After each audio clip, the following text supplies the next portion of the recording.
Tikman ang tunay na sarap, malasa at abot kaya. For today's video, magluluto tayo ng bangus steak. Ang dali lang lutuin. Bagong lahat, welcome sa aking munting channel.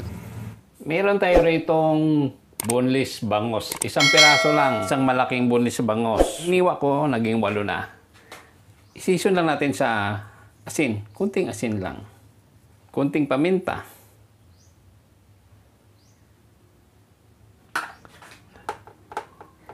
Mas lang ng konti. Ganito lang. Marinate lang natin 15 minutes. Maglalagay na tayo ng mantika dahil tayo magpreprito na ng ating bangus. Ito na yung ating harina. Pagulungin lang natin ang isda para hindi magtalsikan ang mantika pag ito ay nilagay na natin. Lagay natin isa-isa. Sana magkasya. O di ba, walang tilamsik habang nilalagay natin sa mantika.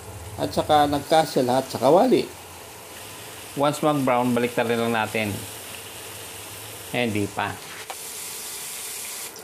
Medyo nag-brown na, baliktarin natin. Baliktarin natin isa-isa.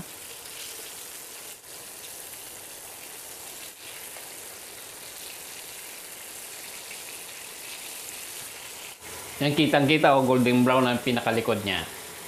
Ito, golden brown na yan, tiyak. Ito na, titignan muna natin kung talaga na golden brown. Ayan, pwede na to.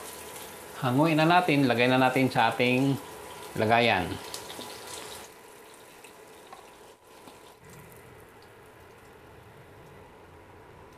Tabi muna natin to. Lagyan lang natin ng konting mantika. Igisa-gisa lang natin itong onion ring. Kahit anong kulay ng onion, pwede. Yung mayroon ako pula. Kadalasan sa mga nakikita ko, puti. Ito may halo na maputi. Isa-gisa lang, pwede na to. Itatoppings lang naman natin sa ating bangos. Kukuha lang tayo ng pan-toppings. Lagyan natin itong bawang, minced garlic, 2 piraso, 2 butil. Halo-haloin lang natin hanggang sa maluto ang bawang dahil tayo ay gagawa na ng sarsa. Maglagay na tayo ng 2 tablespoon na oyster sauce. Toyo. Kalamansi juice. Lagyan natin ng kunting paminta.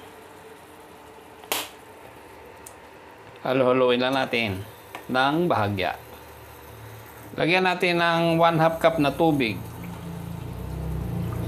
Ayan, kumukulo na. Lagyan natin ng pampalapot, slurry. Slurry ang tawag dyan. Ito yung cornstarch na tinunaw sa tubig. Medyo malapot na siya kasi ito pag habang lumalamig, lumalapot. Pag ganito na yung lapot niya, pwede na yan. Siyempre, tikman muna natin. Wow, sarap. Okay na okay. Ilagay na natin yung ating piniritong bangos. Sa inyo mga papsi, nasa kung ano ang gusto nyong gawin. Pwede naman na ibuhos sa bangos. Ito, lagay ko na lang yung bangos sa ating sauce. Para yung sauce niya manunuot sa bangos. Baliktarin natin. Kailangan natin baliktarin para yung sauce niya talaga manunuot sa bangos. Baliktarin natin uli.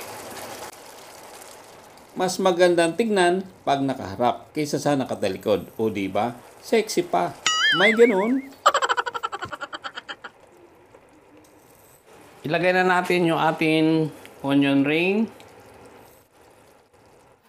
Isa-isa nilalagyan natin para naman sa ganun magandang tignan. O ayan, tapos na yung niluto natin na bangus steak.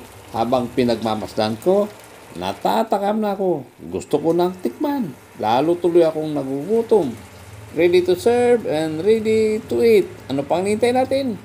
Tara, tikman na natin to. Kukuha na tayo dahil tayo ay kain. Paano ba yan? Ako lang ba ang titikim? Idi magluto kayo para pareho tayong makatikim. Salamat sa panonood. Hanggang sa muli.